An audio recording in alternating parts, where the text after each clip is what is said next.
Алайкунун тоолорунда кой кайтарып, жылкы айдап, ат чаап жүргөн кызмын да. Тоонун өзүнүн касиети бар да. Эверест чокусуна чыгып бараткан адамдар айрымдары ошол жерден каза болуп, сөөгү бир нече жылдан бери ошол жерде тургандар дагы бар экен да. Ар бир кадамың бул ушу өмүр менен өлүмдүн ортосундагы күрөш болот да.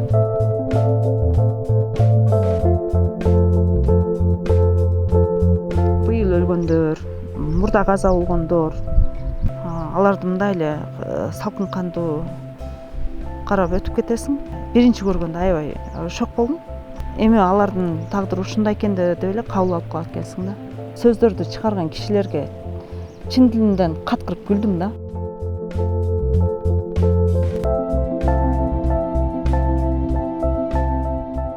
Бизди ата энелерибиз тааныштырып, анан ошо ата энелерибизди угуп эле баш кошконбуз. Ал эми азыр мисалы биздин коомчулукта ата энеси тааныштырып үйлөнтү деген жаштар бир аз азыраак болсо керек. Мындай өкүнүү болгон жокпу? Өзөгү катыган жигит экен да. Мен аны көрүп эле бул жигитке чыксам кыйналбайм деп эле мындай реалдуу эле көз караш менен эле ошентип турмуш курдук. Өкүнбөйм.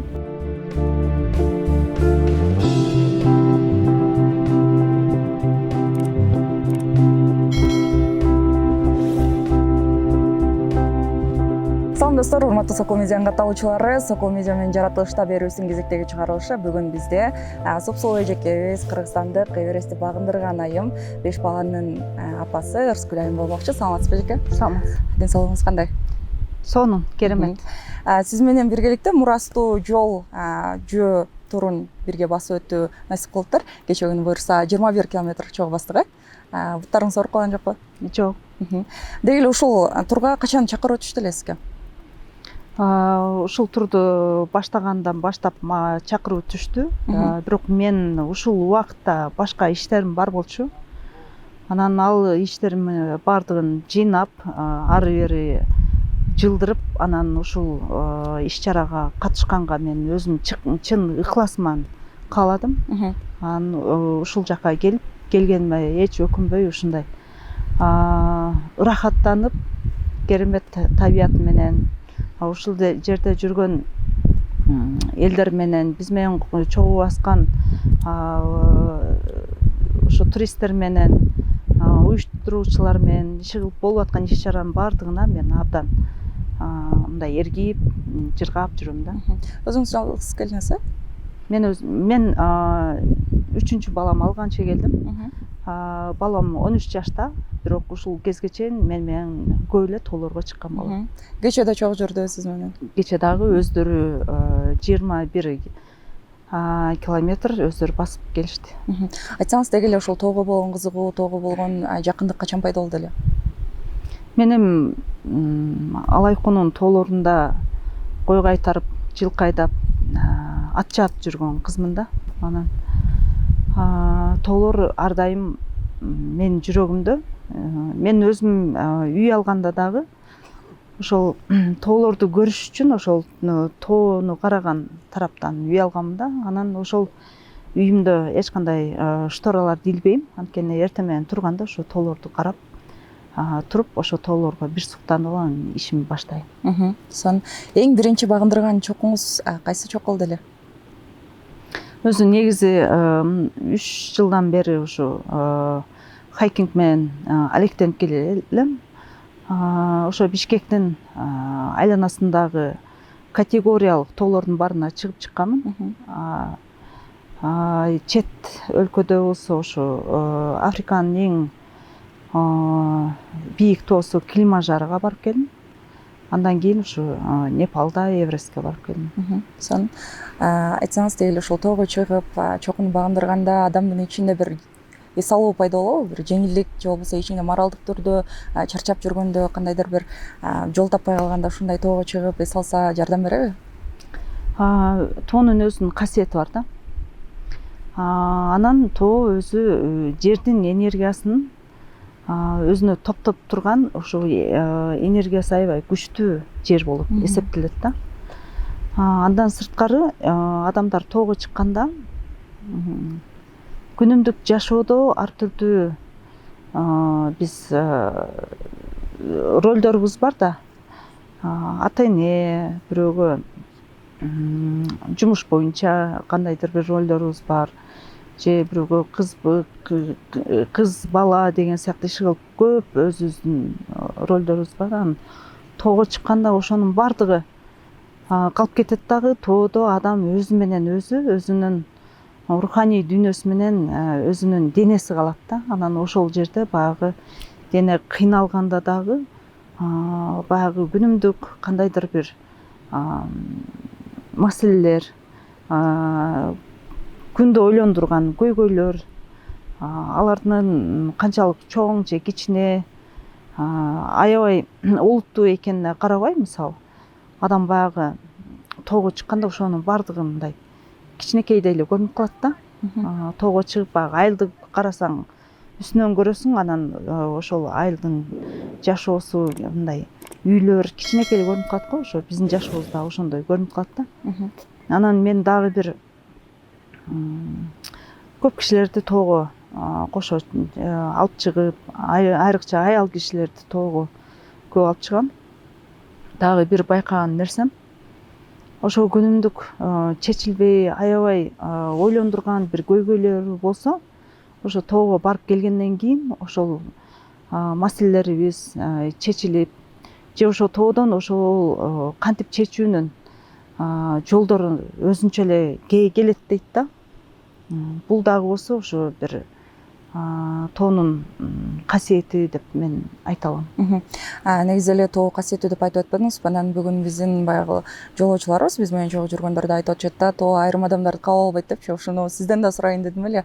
Деги эле тоо кандай адамдарды кабыл албай коет? Мисалы, ыкпас иштерге жакын же болбосо баягы күнөөсү көп адамдарды кабыл албай коебу же кандай?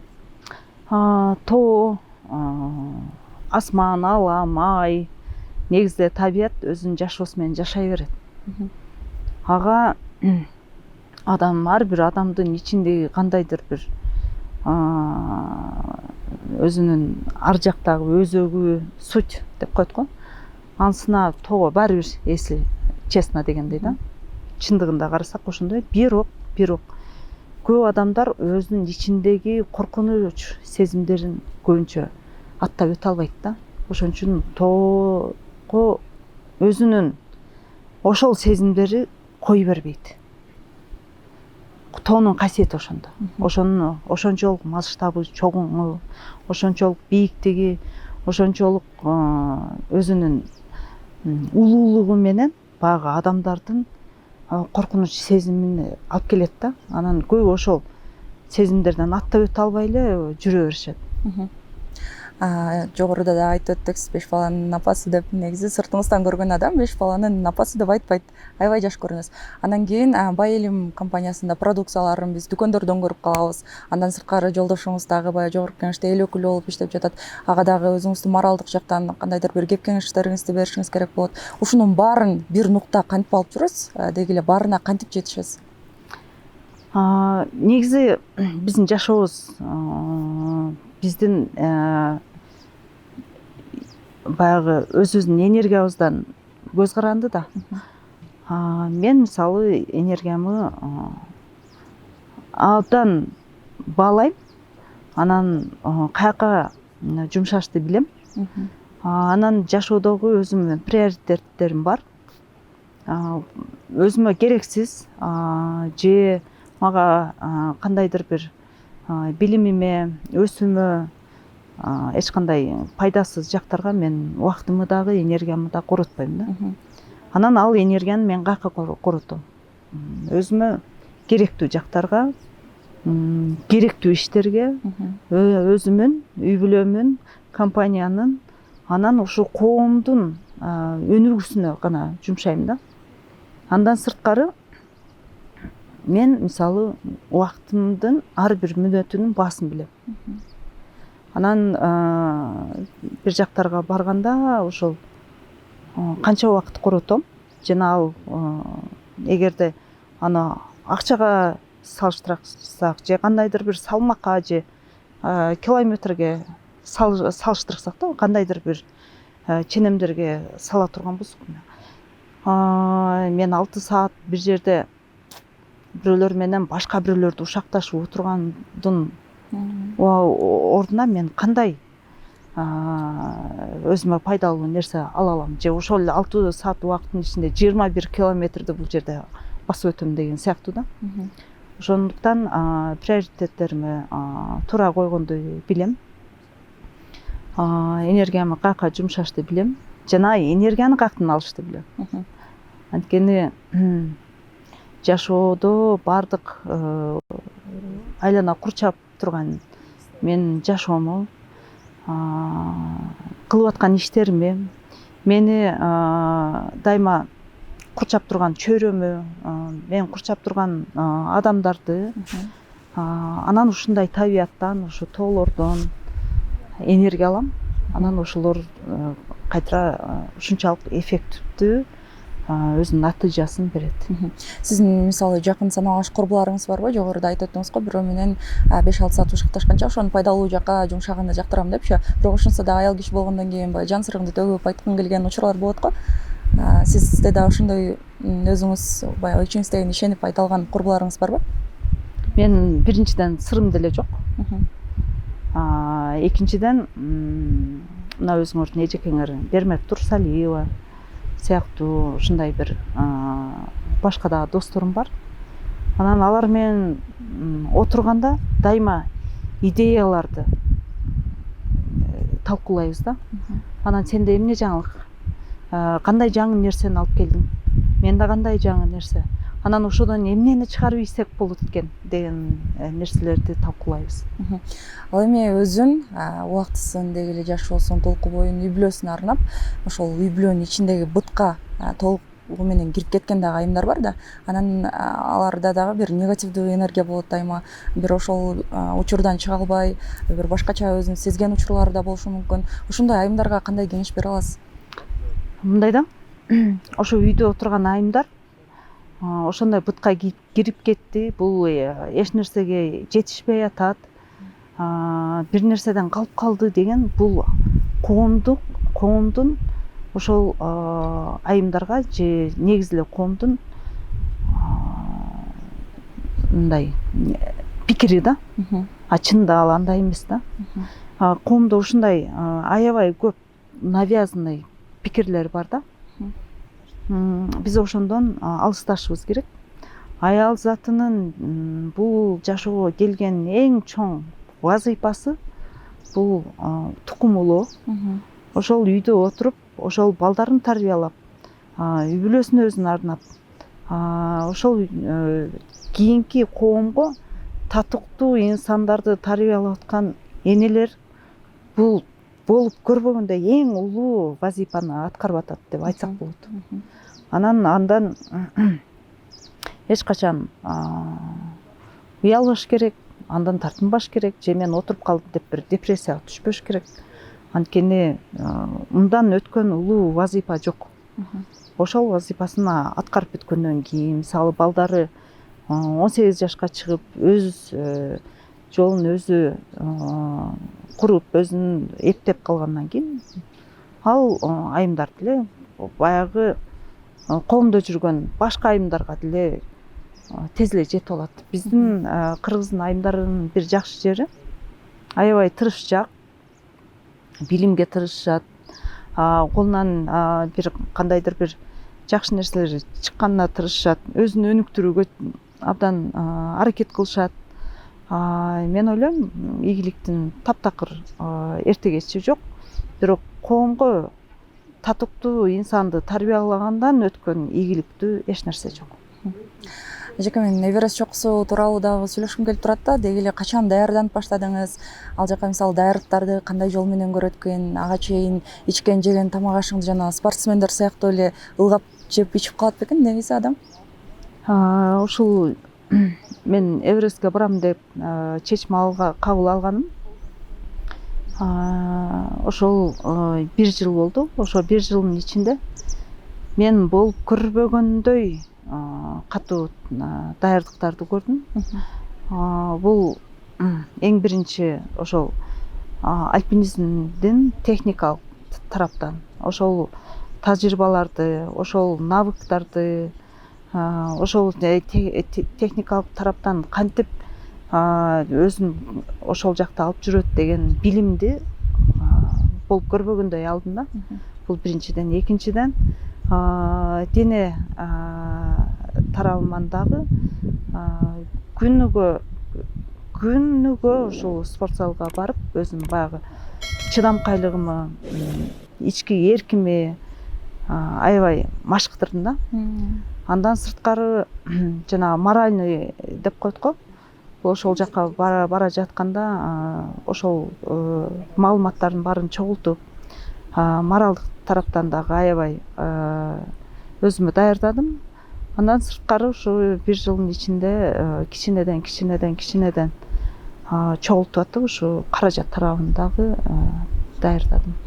Эверест чокусуна барып келгенге чейин канча каражат керек эле, канча каражат сарпталды? Анткени ал тоого чыгуу үчүн ар бир техника бир катачылыкта кетирүүгө мүмкүнчүлүк түзүлбөйт болуш керек деп ойлойм да. Ар бири өз ордунда болушу керек болуш керек. Өзү көп киши ушинтип ошо каражат тарабына кызыгып сурашат. Бирок Google'дан карайсыңарбы, ChatGPT'ге саласыңарбы, же ошол жактагы компанияларды сурайсыңарбы, баардык информация ачык мындай жазылган дейсизби? Ошол жактан карап алсаңар болот. Жеке сизден канча акча сарпталды? Мен мисалы $55,000 бердим. Бул башка чыгуучуларга караганда кыйла эле арзан. Анан бирок бул жерде көбүнчө баягы альпинисттик снаряжение деп коет да, ошол шаймандарга аябай көп акча керек да. Бул альпинизм өтө кымбат спорт. Ошол эле мисалы кийип жүргөн кийимиң башка кийимдерден кыйла эле кымбат болот. Андан сырткары ошо баягы ар бийиктиктин өзүнүн кийими болот да. Бир кийим экинчиге жарабайт. Анан ар бир ошо бийиктиктин өзүнүн кийимин аласың. Андан сырткары ар бийиктин өзүнүн баягы спальный мешок деп коебу, уктай турган төшөктөрү ар түрдүү болот. Ошолорду аласың, ошол жагына. Сиздер чокко чыкканга чейин канча жолу кийим алмаштырдыңыздар? Мен бул маалымат тууралуу биринчи жолу угуп атам да. Альпинисттер бир эле кийим менен чыгып түшөт экен деген ой болчу да. Мен буга чейинчи. Сиз ушул Эверест чокусуна чыкканга чейин канча жолу кийим алмаштырдыңыз? Мисалы адаптация убагында ротация деп коет. Ошо биринчи, экинчи базага чыгып кайтара түшүп, кайтара үчүнчү базага түшүп, кайтара түшүп, ушундай ротациялар кылабыз да. Ал убакта башка кийим кийебиз. Эвересттин өзүнүн чокусуна бара жатканда ал ошо чокуу үчүн атай чыгарылган кийимдер болот. Ал жакка башка кийим кийебиз. Жеке баягы ошол чокуну багындырган айымдардан сиз биринчилерден болуп атасыз да. Анан айымдардын ичинен наставник, жол көрсөтүүчү адам сизге табылдыбы же ким ушул кеп кеңешин берип атты сизге жалпысынан? Негизи ушул Кыргызстанда абдан көрүнүктүү ушундай профессионал тарабынан ушундай мыкты гид бар, альпинист. Кышкы тоолорго чыгып, ошол тоолорго чыккан үчүн абдан көп өзүнүн наамдары бар. Ошонун эң жогорку наамы зимний снежный барс деп коет. Ошону алган киши бул Андрей Ерохин. Мен ошо Андрей Ерохиндин программасы менен тренировка кылдым. Ал өзү ошо биздин Ленин тоогубузга экөөбүз чыктык. Андан сырткары бир нече категориялык тоолорго чыктык. Ошол ал кишинин программасы менен мен тренировка кылдым. Биз азыр интернет баракчаларынан ачып көрүп калып атабыз да, Эверест чокусуна чыгып бараткан адамдар айрымдары ошол жерден каза болуп, сөөгү бир нече жылдан бери ошол жерде тургандар дагы бар экен да. Сиз ошол чокко барган адам катары атмосферасын айтып берсеңиз, ошондой суук жерде, кар түшкөн жерде бир нече баягы адамдын сөөктөрү жатканда башкача сезимдер ойгонуп бекенчи? Чын чынына келгенде ошо тоого бара жатканда адам бир выживание деген режимге түшүп калат да. Ал жерде башка бирөөнү ойлонойн дегичеңди сен өзүң ойлонушуң керек эң биринчи. Сен башка бирөөнү ойлонуп ага эмоция кылып дегенге таптакыр убакыт да жок, мүмкүнчүлүк дагы жок.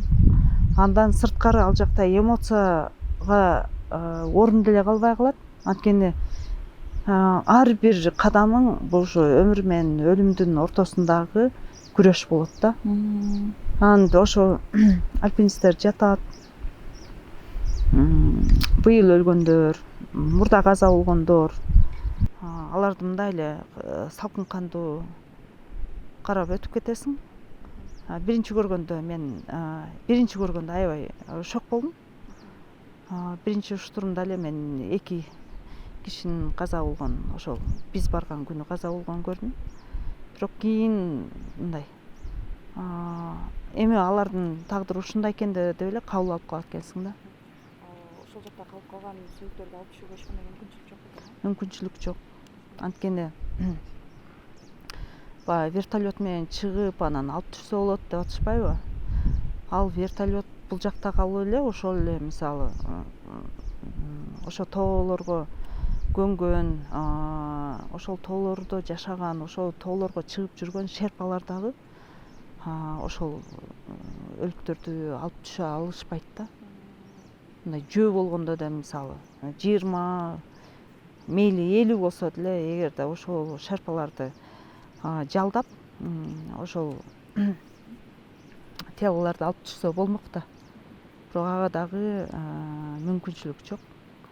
Ошондуктан 4-чү база 7900 метр бийикте жайгашкан. Зона смерти деп коет, ошондон баштап зона смерти деп баягы өлүк зонасы деп аталат. Ошонго чейинки эгерде каза болсо аларды алып түшүшөт. Андан кийинкилер ошол жерде эле калып кетишет. Сиз өзүңүздүн эркиңизди баягы жеңип өтүп ошол окууга чыктыңыз. Андан кийин келгенден кийин сизге бир негативдүү маалыматтар сиз тарапка тарап баштады да. Вертолет менен түшүптүр. Анан вертолет менен жөн эле адам барып келе алат да деген сыяктуу да комментарийлер жазылып баштады. Бул негизи сизге катуу тийген жокпу? Мен аябай ошол комментарийлерди окуп, анан ошол сөздөрдү чыгарган кишилерге чын дилимден каткырып күлдүм да. Анткени биз бул ушак чыгаруу боюнча Гиннестин китебине жазсакчы, алар таң калышат да. Ушундай дагы жомокту айтса болот экен, анан ошол жомокко ушунча киши ишенсе болот экен деген сыяктуу да. Биринчиден вертолет боюнча вертолет менен чыкканга Непалдын мамлекети катуу тыюу салынат. Эгерде вертолет менен чыга турган болсоң, ошол сени алып барган компаниянын лицензиясы алынат, бизнеси жабылат. Вертолетту кармаган компаниянын лицензиясы алынат, анын бизнеси жабылат. Анан жанагы пилоттун лицензиясы алынат да. Эми элестет, ошончо киши өзүн тобойкелчиликке салбайт да. Бул биринчиден. Экинчиден, эгерде вертолет менен чыга турган болсо, ошончо өлүктү кайтара вертолетко ташып түшүп кетсе болот да. Ошол бир өлгөн кишинин сөөгүн төшүрүү үчүн 2 азы дегенде баягы немелерге жараша, бийиктиктерге жараша аз дегенде эле $2 миллион кетет экен. Эми ошолор мисалы ошо вертолет менен сөөктөрдү түшүрүп эле акча тапса болот да. Туристтерди бирден алып барып кыйнабай да мисалы. Бунун баары жомок. Бирок ошо жомокчуларга мен мындай каткырып мындай чындап күлкүм келди да. Ушундай дагы банальный жомок чыгарасыңарбы, мындай. Баягы Google'да карайсыңар, ChatGPT'ге саласыңарбы. Ошону салган деле жообу чыгат да. Бирок жана эвакуация кылганга вертолеттору бар.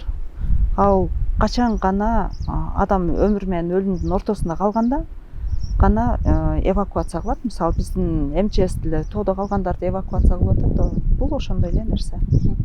Ал ошо вертолет темасы кайсыл жактан чыкты негизи эле? Мисалы сиздер өзүңүз эле чыгып түштүңүз да чокуга? Ооба. Сиз Мен вертолет баса, эгерде вертолет менен чыгып түшкөнгө мүмкүнчүлүк болсо мен түшүп чыкмакмын.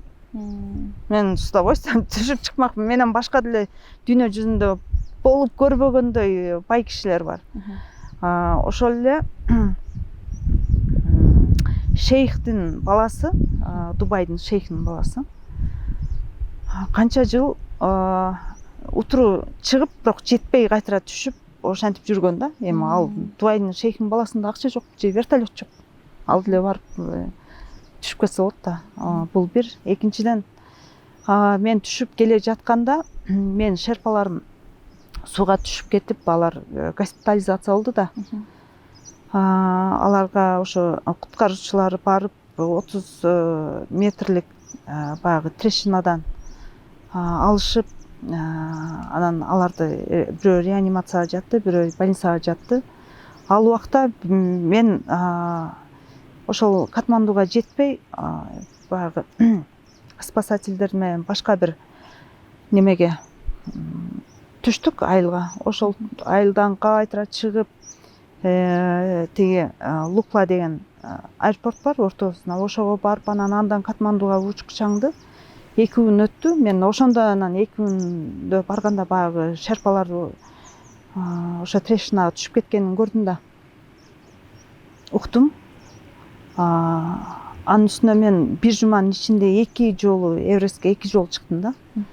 Ошондой болгон үчүн мен түшөр менен баягы обратная акклиматизация деп коет да, кайтара акклиматизация болуп, мен больницага барган жокмун, бирок номерде баягы жатып калдым. Врачтар келип мага дарыларды берди. Менин негизги ошо Кудайдан жалынганым ушул 2 шерпанын өмүрүн сактап калды эле ошол жерде. Ошолор үчүн эле Кудайдан жалынып отурдум да. Мен башка бирөөлөрдү караганга, бирөөлөрдүн сөзүн укканга, аларды мынтип көңүл бурганга таптакыр мүмкүнчүлүк да болгон жок. Анткени менин көңүлүм ошо мен Кудайдан жалынганым ошо 2 шерпанын өмүрүн сактап кал деп мен ошол нерсени Кудайдан тилеп отурдум да. Анан ал жокдон түшкөндөн кийин баягы восстановление деп коет го, адам өзүнүн калыбына келүү үчүн канча убакыт кетет экен. Анан кандай кыйынчылыктар болду? Мисалы, ал эми чокуга чыгып келүү деле бир оюнчук нерсе эмес да, оңой нерсе эмес. Ден соолугуңуз кантип калыбына келди? Мен ошол акклиматизацияда, мисалы, могу саатым бар да. Бул да азыр мисалы 2270 метрлик бийиктикте отурабыз. Бул жерде бүт ошо ден соолуктагы болуп аткан процесстерди, сырттагы аба ырайын, бийиктикти, ошолорду карап турат да. Мен биринчи жолу Эвересттен түшкөндө, бул менин показателим боюнча мен 6500 метр бийиктикте жашашым керек болчу да. Катмандудага учтум, кайтара анда көп билинген жок, баягы дарыларды ичип неме кылып. Кыргызстанда келип эле кайтара Азербайжанга кеттим да. Азербайжан деңиз деңгээлинен 100 метр ылдый экен. Мен андан да ылдый түшүп кеттим да. Мисалы Бишкекте 800-900 да. Азербайжанда минус. Ал жерде бир аз акклиматизация болдум. Бирок мен эң кыйналган ошо Азербайжандан келип, түндөсү учуп келип, кайтара эле Ошко, Баткенге учуп кеттим. Ошко, Баткенге барганда ушундай кыйналдым. Анын үстүнө ал жакта ысык, үп, анан абасы да кургак. Ошол жерде акклиматизация көбүнө кыйнаган жери ошо Ош болду. сиз тарапка айтылган хейтерге маани бере турган деле учуруңуз убактыңыз болуптур да. Ал чокудан келгенден кийин ден соолугуңуз менен алышып кайра Мындай да. көрүнүшкүн. Мен жашоомдочу аябай көп кыйынчылыктар болгон да. Эми эмне үчүн мен өзүмө ишенип бардым? Мен ошол кыйынчылыктар дагы ушундай Эвересттин деңгээлиндеги ошол маалда, ошо Эвересттин деңгээлиндей эле кыйынчылыктардан өттүм да. Анын үстүнө жанагы бизнесте дагы канчалаган ар түрдүү жоготуулар болот, банкроттуу болот, ушундай нерселерден жашоодон өттүм да. Бул мени чыдамкайлыкка, сабырдуулукка, эрктүүлүккө үйрөттү да. Андан сырткары менин баягы интернет айдыңындагы жашоом бар да. Ал жердеги хейт бул биринчи хейт эмес да. Буга чейин эле мисалы мен жолдошум депутат болгон үчүн, ал үчүн деле ошол мен өзүмдүн күйөөмдүн аялы болгон үчүн ал үчүн деле мени бир башка салып өтүп кетишет да. Мисалы ушундай нерселер көп эле болот. Ага чейинки анын үстүнө коомдогу жаралуу маселелерди көп көтөргөнүм үчүн дагы мурдатан эле ушундай тепкиге калган убактыларым көп эле болчу. Эми мен азыркы хейтим баягы мен бюджеттен акча урдап алсам, же коррупция кылсам, же бир коомдо жат көрүнүштөрдү кылсам, мен кылган нерсе болсо мен уялмакмын да. Бул просто күлкүнүчтүү нерсе да. Анан ошо мен билбейм, муну мультфильмдер эле кабыл алдым да. Ошол хейтти чыгарган кишилерди дагы ошолордун деңгээлин, агаларга кошулган, аларга ишенген кишилердин деле баягы мультфильмдей эле да. Чок нерсени асмандан алып анан чыгарып. Эми биздин коомубузда айрыкча ошо саясий талаада мурдатан көрүнүктүү саясатчыларды, көрүнүктүү коомдук ишмерлерди ушундай жалган жала менен аброюн түшүрүү боюнча мындай Кыргызстан көп эле нерсени өттү да. Анан бирок убакыт өтүп ал кишилерге эч кандай андай болбогонун, бирок анын баардыгы ушундай саясий заказ экенин эми элдин баары түшүнүп эле турат да. Биздин коом деле мисалы бир маалыматты аңдай билишет. Айрыкча ошо акыркы жылдары баягы ар түрдүү фейк жаңылыктарды көп коомго берилген үчүн коом дагы мынтип элегенди, маалыматтарды издегенди, ак караны аңдаганды, чын жалганды ажыратып билүүнү кадимкидей эле өздөштүрүп алышты. Мага эч кандай неме болгон жок. Facebook демекчи жакында эле бир билдирүүнү окуп калдым да комментарийде. Ошол Рыскүл айымдын жолдошу жогорку кеңештеги депутат Рыскүл айымдын жазган постторун карасаңар Facebook'та бир жакшы маселелерди көтөрүп чыгат депчи. Анан жолдошу да жогорку кеңеште бир жөнөкөй эле баналдуу маселелерди көтөрбөйт, дайыма жакшы маселелерди айтат. Демек, баягы жакшы мыкты мырзанын аркасында мыкты жубай турат дегендей, Рыскүл өзү эле ушуга бир маселелерди мына мону көрүп атасыңбы деп көргөзүп коет деп бирөө жазып өттүр да. Ушунун канчалык деңгээлде чындыгы бар? Мындай да. Эми эл жана эл өкүл деп айта турган болсок, мен мындай коомдо жөнөкөй жашоочу, ишмер, ишкер, эне, аялзаттын дагы бир өкүлү катары өзүмдүн жашоом бар да. Бирок ал киши эл өкүлү болуп атат да. Мен коомдо болуп аткан нерсени эл өкүлү катары силер мынаны калбайсыңарбы? Мондай маселе болуп атат деген сыяктуу. Жана мисалы силердин деле ошо эл өкүлү таанышыңар болсо, жолугуп калсаңар, ушундай маселе болуп атат деп бир маселеңерди айтып коесуңар. Эл ичиндеги маселелер да. Мен үйүмдө жүргөн эл өкүлүнө мен деле айтам да. бул биринчиден. Экинчиден негизи ал кишинин саясаттагы жүргөн кадамдарын абдан көп кишилер билишет жана сыйлашат. Анткени ал башкалардай болуп лагерлерге өтө калып, ушундай нерсеси жок да, өзүнүн позициясына дайыма бекем турат. Бул биринчиден. Экинчиден, ал кишинин баалуулугу ушунчалык бийик.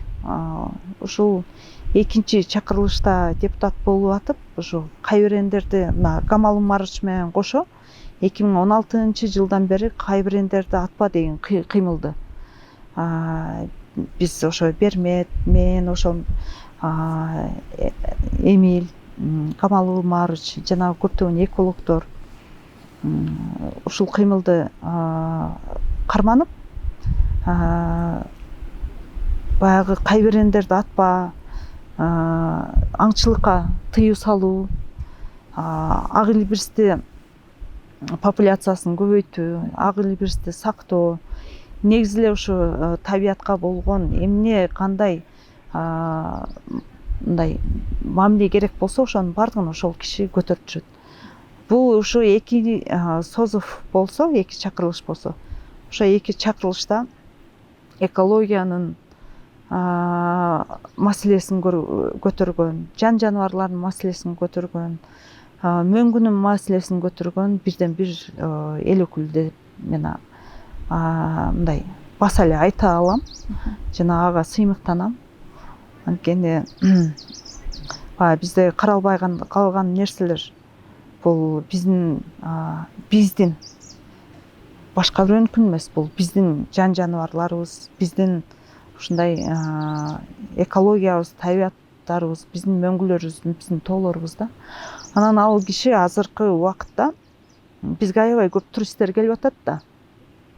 Айрыкча биздин тоолорубуз болуп көрбөгөндөй чет өлкөлүктөр үчүн, альпинизм дүйнөсү үчүн абдан популярдуу да. Анан ошол компанияларды алып келген туристтик компаниялар, альпинисттерди алып келген компаниялар бүт чет өлкөлүк компаниялар жана чет өлкөдөн туристтер келет да, биздин тообузга бекер чыгып мусорлорун таштап кетишет да. Анан ошол киши азыр пермит деп коет, баягы салык, тоого чыгуу, ар бир тоонун өзүнүн бийиктигине жараша акчасы чыгарылат дагы, ошого жараша мамлекетке ошол келе жаткан турист өзүнүн салыгын төлөп, анан биздин тоолорго чыгат. Бирок ошол салыктын эсебинен кайтара баягы тоодо калып кеткен таштандылар тазаланат жана ушу табиятка кандайдыр бир коргоо үчүн нерселер керек болсо ошого жөнөтүлөт. Азыркы убакта ал киши ушул мыйзамды көтөрүп жүрөт. Буюрса, эми ал өтөбү өтпөйбү, ал башка эл өкүлдөрүнүн көз каранды. Балаларыңыз тууралуу кепкем келип турат. Кыргызстандын кайсы айылында, кайсы топурагында ойноп, канча бир тууганыңыз менен чогуу биргеликте өстүңүз эле? Мен өзү 4 тууган, бирок мен тата тайнемдин колунда чоңойдум. Анткени чоң агам ооруп калып, анан аны ата энем баягы дарыгерлерге көрсөтүп жүргөндө, анан мени тата тайнемдин колуна таштай турган экен. Анан ошол бойдон эле тата тайнем, эми балаң менен алек бол, бул кызды бизге карап беребиз деп ошол бойдон калып кеткенмин да. Алайкуу өрөөнүндө Кызыл Жар айылында менин балалыгым өттү. Алайкуу өрөөнү ошо Каракулжа районуна карайт. Бул Ош облусунда. Ошол өзү Алайкуу мындай бир обочолонгон өзгөчө аймакта. Ал жак башка элдер менен, башка жактар менен мындай аралашканга жолу начар. Анан ал жака барыш дагы аябай кыйын. Азыркы убакытта ушу Кыргызстан боюнча өзүнүн кыргыздын илгерки кыргыздын чыныгы иденттүүлүгүн сактап калган жер, эл десем жаңылбайм. Ошонун дагы бир эле далили бул Алайкунун кымызынын даңкы. Ошол эски технологияны сактап калган үчүн ошол технология менен кымыз жасашып, анан ал жактагы бийик тоолуу аймакта, анан ал жактын чөбү да башка болот. Ошондуктан ал жактын кымызы башка, эти башка деген сыяктуу. Балалыгым ушу тоолордо өттү, кой кайтарып өттү. Мен кой кайтарганды абдан жакшы көрчүмүн, анткенде үйдө эми тоодо баягы түйшүк көп. Ошо кой кайтарганда мен китеп окуганга мүмкүнчүлүк болчу да ошо. Балалыгым ошол жакта өттү. Китеп окуганды жакшы көрсөңүз, демек мектепте да активист кыз болсоңуз керек, Отличница болчумун. Жолдошуңуз Эмиль мырза сиздин жердешиңиз экен. Кантип таанышып калдыңыздар эле, же мурунтан таанып жүрүп, анан жолдош катары кайсы сапаттар үчүн тандап алдыңыз эле? Жолдошум менен 5 жаш улуу. Биз 5 класста алар мектепти бүтүп кетишти. Мен Бир мектепте окугансыздар? Бир мектепте окуганбыз, бирок мен ал кишини тааныбай эле калдым да. Мен кичинекей кыз болчумун. Анан бирок мен кайнатам бизди окуткан, бизге класс жетекчи болгон. Анан ошол кийин мен өзүм ата-энем дагы мугалим. Анан кийин ошо бизди ата-энелерибиз эле мындай таанышып, бизди ата-энелерибиз тааныштырып, анан ошо ата-энелерибизди угуп эле башка бошконбуз. Канча жашыңызда турмушка чыктыңыз? 22 жашта. 22 жашыңыз. Демек жогорку окуу жайды бүткөндөн кийин анан тааныштырышты. Жогорку окуу жайды бүтүп 1 жыл университетте иштедим. Анан турмушка чыгып Бишкекке келдик. Ага чейин мен Ошто жашап, Ошто окуп, ошол Ошто иштеп жүргөм. Ал эми азыр мисалы биздин коомчулукта ата-энеси тааныштырып үйлөнтү деген жаштар бир аз азыраак болсо керек. Мындай өкүнүү болгон жокпу? Экөөңүздөр баягы ата-энеңиздер сүйлөшүп, ошолордун тааныштыруусу аркылуу үйлөнгөн адамдар экенсиздер. Мен мисалы ошол жашыман эле жашоого мындай романтикалык эмоция менен көз караш эмес, мындай трезво деп коет го. Реалдуулукка жакын деп. Реалдуу эле карачмын да эми. Анан ушул акыркы курстарымда татам каза болуп калды. Андан кийин өзүм атам 1 жылдын ичинде ал киши өтүп кетти бул дүйнөдөн. Анан баягы эми мындай тайтаңдап эркелей турган эч ким жок да. Бул биринчиден, экинчиден ошо жолдошум менен тааныштырганда ал мурда бизнес кылып, жердин баарын кыдырып, 90-жылдары көрбөгөндү көрүп, мындай баягы состоявшаяся личность дейт го, өзү катыган, мындай өзүнө бекем турган жигит экен да. Мен аны көрүп эле мындай бул жигитке чыксам турмушка жашоодо мындай кыйналбайм деп эле, мындай реалдуу эле көз караш менен эле ошентип турмуш курдук. Өкүнбөйм. Байым болуп көрбөгөндөй эркек кандай болсо, эркек киши кандай болуш керек болсо ошол сапаттардын баардыгы өзүндө бар. Ушундай мырза мүнөз, мыкты киши. Ал эми үй бүлө катары бир муштум болуп катыганча бир аз кыйынчылыктар болдубу? Негизи ал кыйынчылыктар негизи эле да биздин үй бүлөгө тиешеси жок. Нерсени айта турган болсок, биз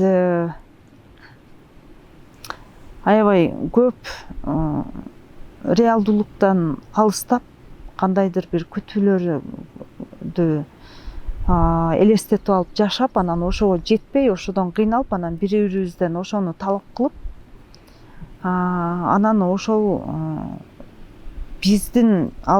менин картинамда мисалы да, ага башка кишилер ал картинага туура келеби келбейби биз аны ойлонбойбуз дагы, ошол өзүбүздүн көргөн картинабызды башка бирөөлөргө чактап көрүп, анан ал киши туура келбей калса ага өзүбүз кыжалат болуп жашайбыз да негизичи.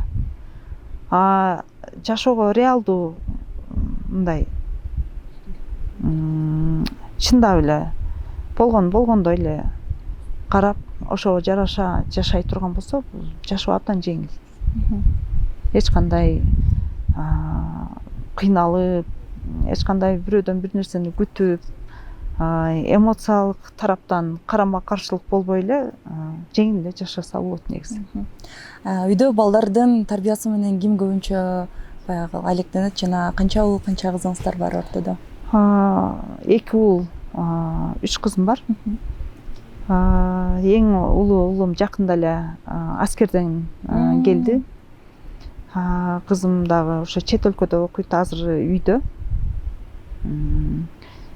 Ошол чоңдору жогорку окуу жайда окушат. Үчөө азыр мектепте окушат. Эң кичүү кыздарым эгиз. Үй бүлөдө мындай да, үй бүлө деген мамлекет да.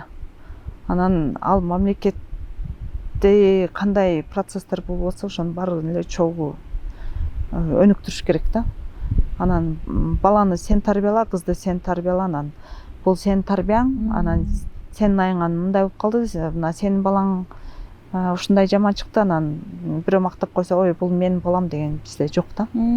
Анткени балага болгон тарбия, адеп, аклак, ыйман, билим, анан булар балдардын ден соолугунун чыңдыгы бул ата эненин негизги милдети да. Анан ошого ар бир ата эне сеники меники же сен көбүрөөк мен азыраак эмес, ар ким ошо болгон күчүн ошолорго бериш керек. Азыр эми айрымдар баягы социалдык тармактарга жазып калышат го, мен ата энемдин тарабынан ушундай кол көтөрүүлөр болгон, менде ушундай детская травма бар деген сыяктуучу, бирок ошентсе дагы ушундай бир тарбия сизде дагы барбы? Мисалы айрым учурларда тарт деп бир ошол баланын кичине кой деп коюш үчүн кол көтөрүп же катуураак айтып койгон учуруңуз? Неме да? Акыркы убакытта мисалы мен жашымдагы, мен муундагы кишилер ошондой тарбия алып эле чоңойдук да.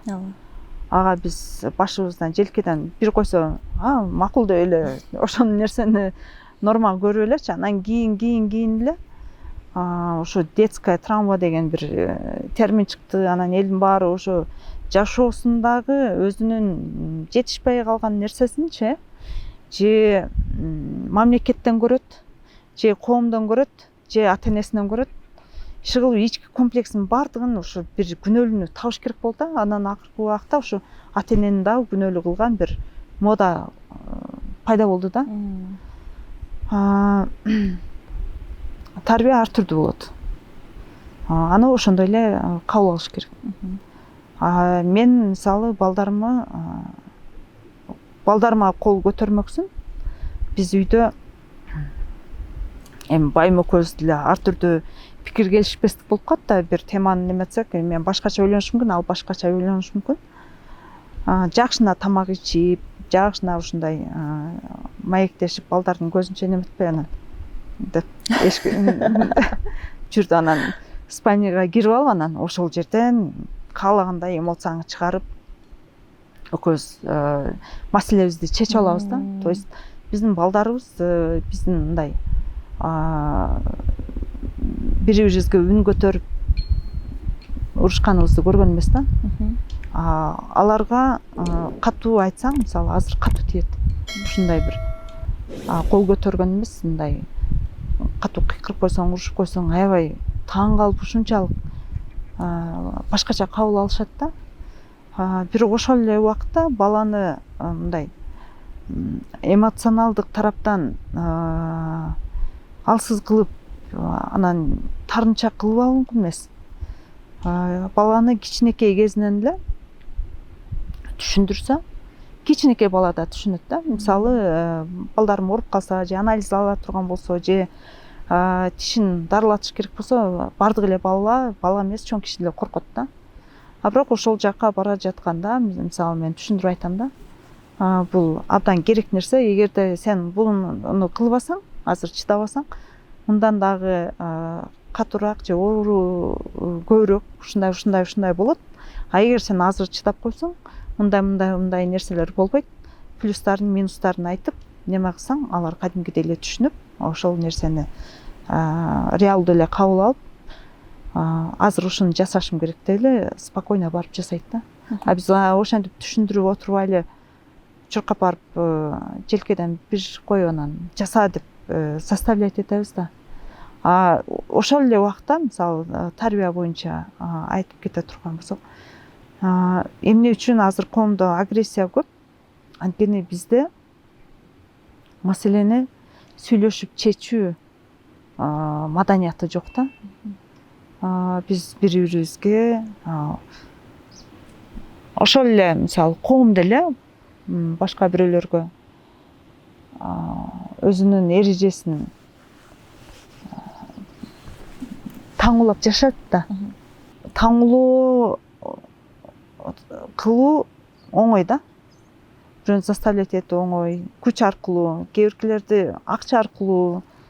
А бирок чыныгы маселенин өзүн неме кылып отуруп, эгерде сен эмне үчүн бул маселе чыкты, анын азыркы чыгып аткандагы жыйынтыгы эмнеге алып келди, жана ушул азыркы жыйынтыктан кандай бир чечимдерди кабыл алып, кандай нерсе менен жакшыртуу кылса болот деген мындай концептуальный ойлонуу жок да.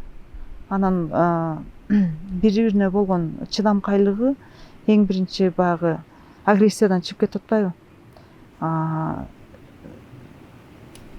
Эркектер аялдарды зомбулук кылып атат деп аябай көп айтышат. Мен буга абдан каршымын. Анткени эркектер аялдарга эмес, алдуулары алсыздарга болгон.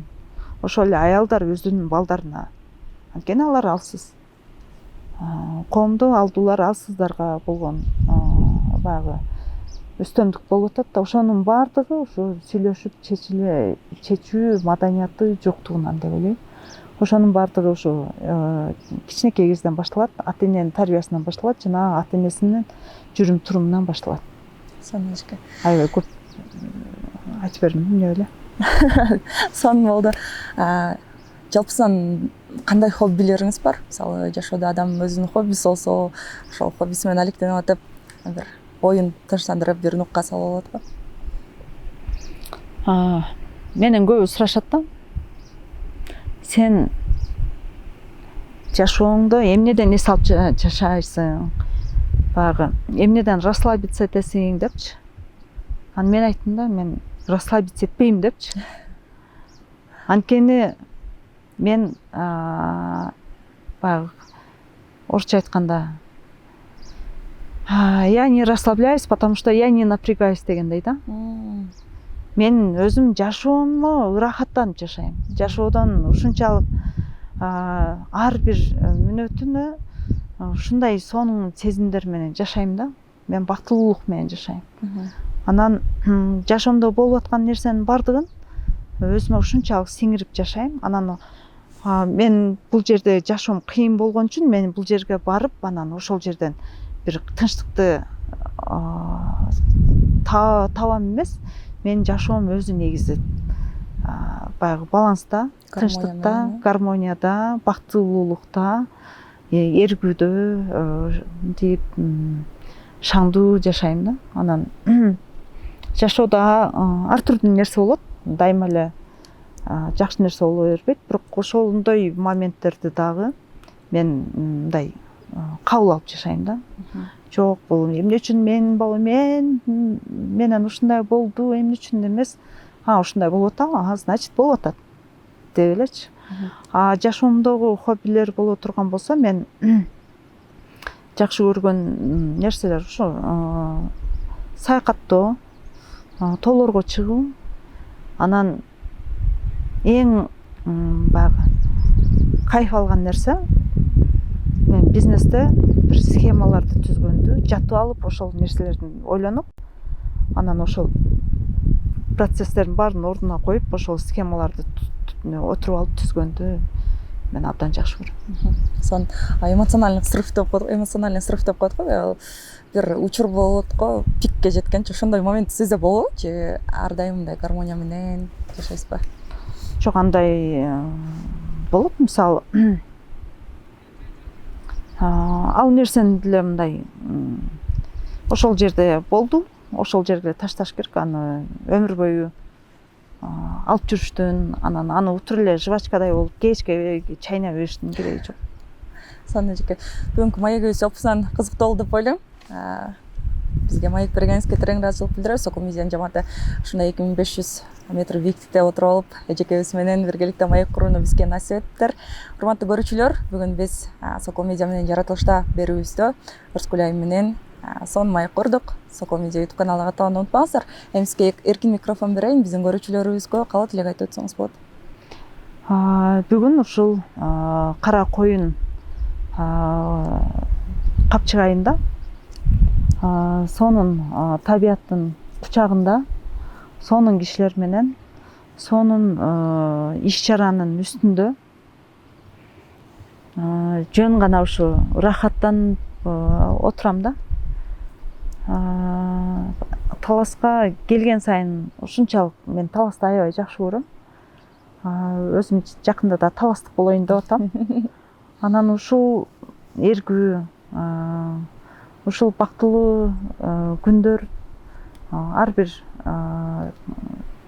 бир кыргыз жаранында болсун.